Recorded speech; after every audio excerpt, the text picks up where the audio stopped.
What's going on, y'all? Just Haley here, and I am back again with another video. Today's video is going to be for Gauss. Now, Gauss is a frame that I have actually avoided playing for a very long time.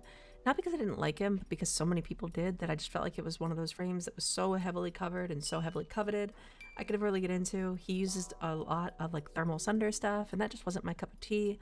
Really big spam builds for the ability nuking and stuff like that, and that's just never been a flavor of frame that I enjoyed. But as I was messing around with some other frames, I decided to check out something with Gauss for a weapon platform build using his Thermal Sunder Augment and a specific Subsume that you could probably already see. Turned him into a really fun weapon platform frame that works incredibly well with a lot of the Coda weapons, like the Bassocyst that I'm using here, the Caustacyst that I'm using, the Haruto is fantastic. Really just in general, there's a lot of options there that are really cool, and I really enjoyed that. And in enjoying that, I wanted to be able to share that with you guys so you guys can see what I've been running. I've been taking this to EDA a couple times, and I took it to ETA once. It's a very strong build, just a really optimal kind of setup for just making melee influence the Warframe, as well as giving you a ton of damage on your weapons just in general. It's a lot of damage, a lot of fire rate, and a lot of fun, and I hope you guys enjoy it if you do check it out. Please, as always, remember to like, comment, subscribe. All that stuff helps me out a ton as we continue to try to grow the channel. Thank you so much, and without further ado, let's get right into Subsumes. So getting into those Subsumes, what we're going to be talking about today is going to be a strength and duration based build. For those Subsumes, honestly, you have all the usual culprits. You have your Roars, your Nourishes, your Eclipse, your Null Star. Honestly, any of those work, but the one that I think is really fun and a little bit different here is actually Shock. The reason I like Shock is because it allows you to rebalance with this build to make sure that you are getting your melee influence procs, giving you a ton of electric damage into your weapons, so that you can make sure that you're hitting those melee influence damage procs. It's really nice to be able to keep that up and upkeep that AoE that you have from melee influence. It's very strong. And I like being able to have that with Gauss because what we're running right now is going to be a Thermal Sunder Augment build. Normally we'd end up with about 450, 550, something like that damage from blast damage. Being able to turn that into a still balanced option for melee to be able to keep triggering your things like melee influence, it's very strong. It's going to give you that big AoE that we're used to with melee influence while not sacrificing any of the damage from blast or anything like that. It's also not going to be as dicked over if a teammate does have Nourish, or if you're running with a flare that's going to give you a ton of heat damage. So you can really run this build with melee influence, not worry about your team too much, not worrying about those extra buffs that could come in. Now there is another way to do this, and that is to run the Dirga with Electro Pulse. Electro Pulse can trigger melee influence for you. If you're interested in doing that, it's very single target. You lose a lot of the priming ability. I don't like it as much, but it is technically an option if you wanted to go that route. Dirga with Electro Pulse will work to prime the influence for you. It's an interaction you could choose to use, but I overall think that that is a lot less consistent, and it requires me to run a specific pet, and I don't like doing that. I typically like the freedom to be able to run whatever I want to run. However, I just want to present the option for you just in case, and that would help with your build. Now, speaking of the build, I do have some flexibility built in, but let's get right into that now. Now for this build, the first thing you're probably going to notice is that there is a blank slot. Essentially in this slot, in the build video you guys see, the gameplay you guys see, I had Vigilante Vigor in that slot. However, it's not needed for the effect that we're demonstrating here, so it is really a free slot. You can run more power strength and sacrifice a little bit duration. You can run an auger mod, maybe give yourself a little bit more reach or a little bit more duration or a little bit more strength and not sacrifice duration. Honestly, completely flexible mod. You could run rolling guard if you want to be able to clear statuses in case you get hit by something like Taxon or magnetic. All of those are good options here, and you're still going to be immortal because of what is technically a bugged effect on an Aegis interaction. However, I'll get to that in just a second. The only thing we need for that survivability is going to be fast deflection. The rest of this is going to kind of speak for itself. Thermal Transfer and Shock Trooper are both there to give us our weapon damage for this weapon platform type build. We're keeping Mach Rush on this and putting Shock over R2, the kinetic plating, because we don't want to be losing energy or anything like that. We really want to keep Thermal Sunder to be able to obviously use Thermal Transfer, and then you'd be a fool to get rid of Redline, so we're going to keep that obviously for the fire rate buff and the attack speed buff, stuff like that. It's all going to feel really, really nice. I also do want to stack up a bunch of strength. We want our Narrow-Minded for the duration and the continuity for duration. Growing Power, completely optional. Run what you want to run. And then Prime Sure-Footed, I run because I'm really lazy, but if you wanted to run something like Cutting Drift, if you wanted to run Power Drift, those are going to be really good options here too for you. Instead, you don't really have a need to run the Prime Sure-Footed. I just found it was slightly annoying to get knocked down from time to time, and I really like using weapons that tend to knock me down, like the Epitaph, so I'd rather just run Prime Sure-Footed and not care about that. It was a lot easier to do that than anything else. And I mentioned an Aegis effect that is technically currently bugged with Gauss. Essentially what's happening is that if you run Fast Deflection with Gauss's passive being able to give him a bunch of shield regeneration rate, you can actually go to the cap with just Gauss and Fast Deflection, and then when Aegis triggers, it essentially keeps your shield regeneration rate at a sub 0 second delay. So you're just constantly regenerating shields, which means you essentially get to become immortal with this build very easily, as long as you have any level of Arcane Aegis and it triggers. Though with a lower level Arcane Aegis, you might need to run that Vigilante Vigor, just to make sure that you can hit the point that you need to hit. Basically what this means is that Gauss becomes immortal to anything but toxin and magnetic damage. Magnetic procs are going to reduce that shield recharge, so that you're going to be kind of screwed in that regard, but as long as you avoid those things, you're pretty much immortal. It's very, very easy to stay alive. The other thing I guess that can technically hit is the health draining Eximus, the Leech Eximus. If they take away your health instead of going through your shield, that's the one other thing you're kind of weak to. So just be careful of that, be mindful, and like don't stand still for a crazy long period of time. Really though, with Mach Rush and everything else that you have on this build, it's so easy to stay mobile enough that that's never going to matter and it's never going to come up, that just running the Fast Deflection and Aegis by themselves together with the Redline and the passive and all that kind of stuff, it's very easy, even without activating Redline, to just stay invulnerable for the entirety of a mission. It's very, very simple. You can go even a little bit AFK if you don't have Redline active and you're not losing battery and stay immortal. It's very, very strong.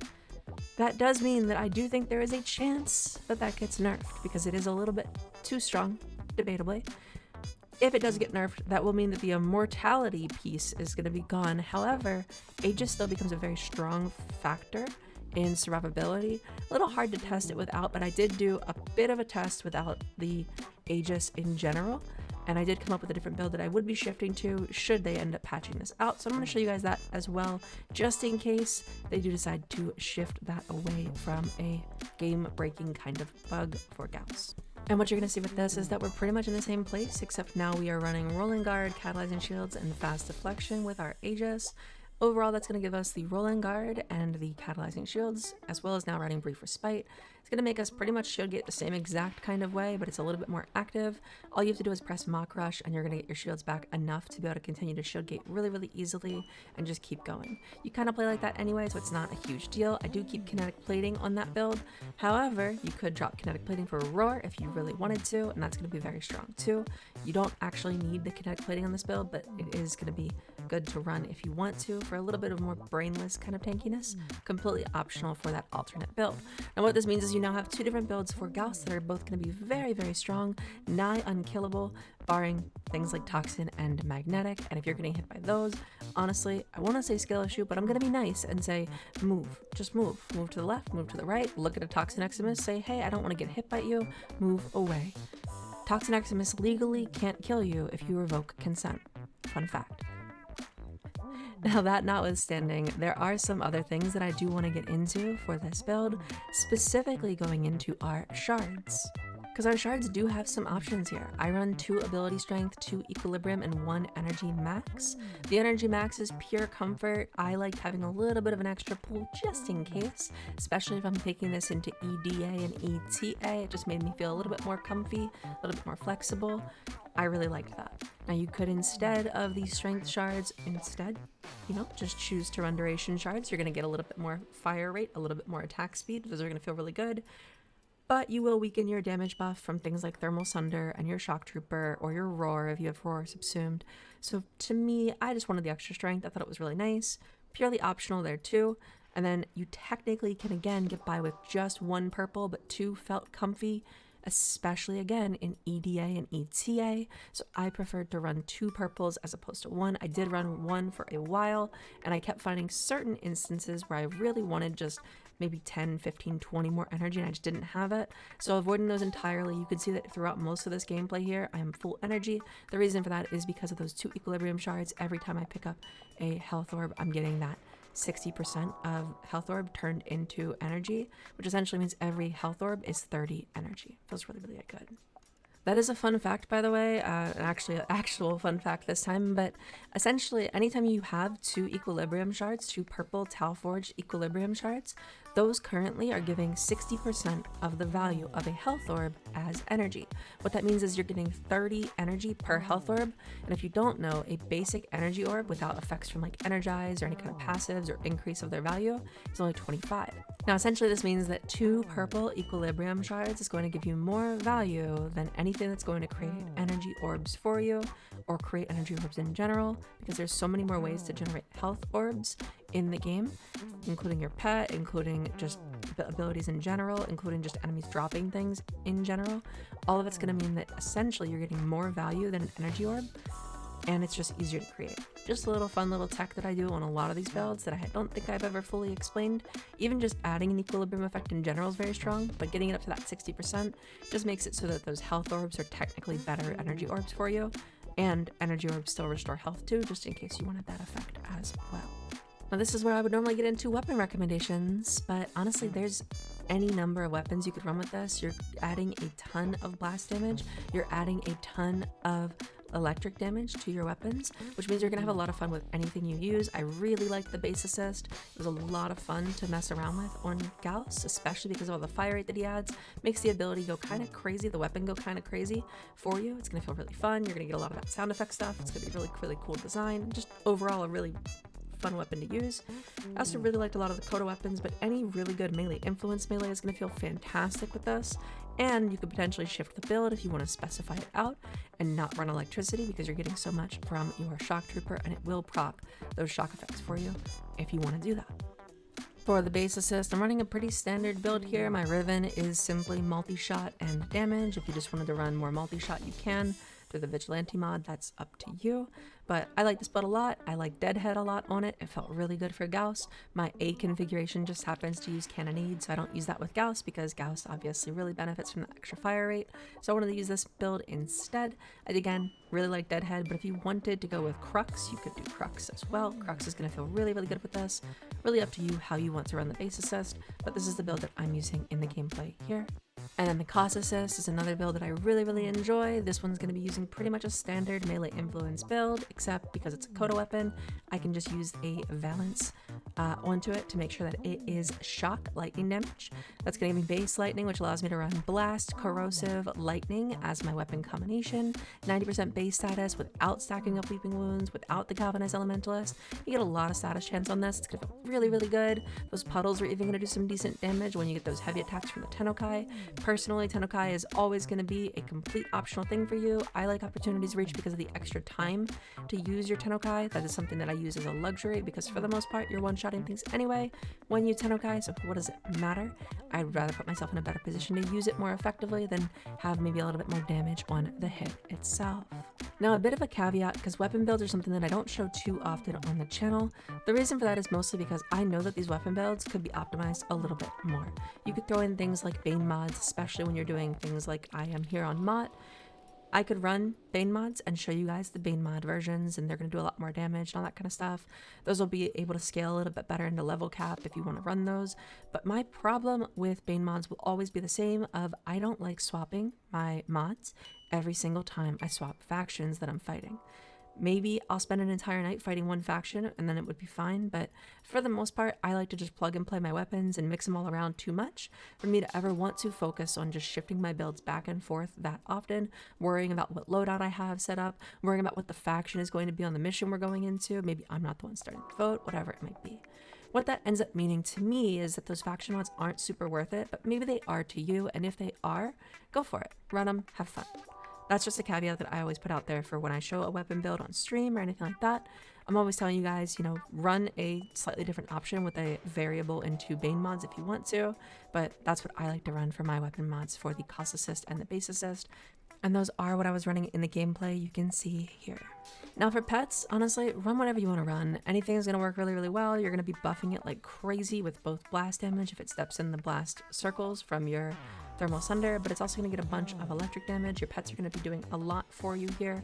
I really like the Taxon. We already know I am a Taxon truther, so I was running the Taxon. Taxon is also going to be fantastic for the alternate build should they patch the Aegis effect on Gauss, which I do again fully expect. If it does get patched, Taxon becomes really, really strong because it's going to be your best shield getting option. It's very, very strong Sentinel, and it's going to be able to give you not just one but two ways to refill your shields while also giving you crazy priming with the Artax. And because you are spending a decent bit of energy, it's really easy to upkeep those duplex bonds pretty consistently. And honestly, that does take us to the end of our Gauss video. Now, if you guys like this, I think it's a really fun build. It's a really, really strong weapon platform Gauss that feels very, very fun to play and works really, really well at what it does. Essentially, what it's going to be able to do is it's going to be able to slap enemies really hard with both blast and electric damage and let melee influence and the weapons kind of just do their thing from there. It adds tons of damage to your builds, tons of fire rate, tons of attack speed, and all of that feels really, really good for making a fun weapon platform that can zip around. Not getting rid of Mach Rush also feels really good. A lot of the old builds I've seen for Gauss got rid of Mach Rush and it just felt so anticlimactic to play this speedster frame that everyone compared to Volt and all that kind of stuff, that rivalry, and then removing the speed button on it just felt wrong, right? I can't be the only one that thinks that. So this was my solution to that, and I really like being able to keep it. It just feels really nice, really fun, really fluid, and makes him a very fun frame to pick up. Definitely in that competition for like top 10 or so frames for me. I really, really enjoy the way he plays. As always, I'd be remiss if I didn't remind you to like, comment, subscribe, and all that kind of stuff if you like the build. It does help us out a ton as we continue to try to grow and build the channel together. Check us out in Discord, check us out on stream, all that kind of stuff too. The stream is actually where I worked on this build together with everybody. We were testing it for hours and hours and hours in different missions, different factions, all that kind of stuff, and we really came to the conclusion that this was the solid build. So check it out and let me know what you guys think. If you guys like the build, leave a comment below what you guys think, if you try it, all that kind of stuff, or what you change. I'm always eager to see what you guys shift or evolve around for these. I usually treat these as jumping off points because I don't think you should ever just replicate a build one to one. Try to make it your own, see what you like about it.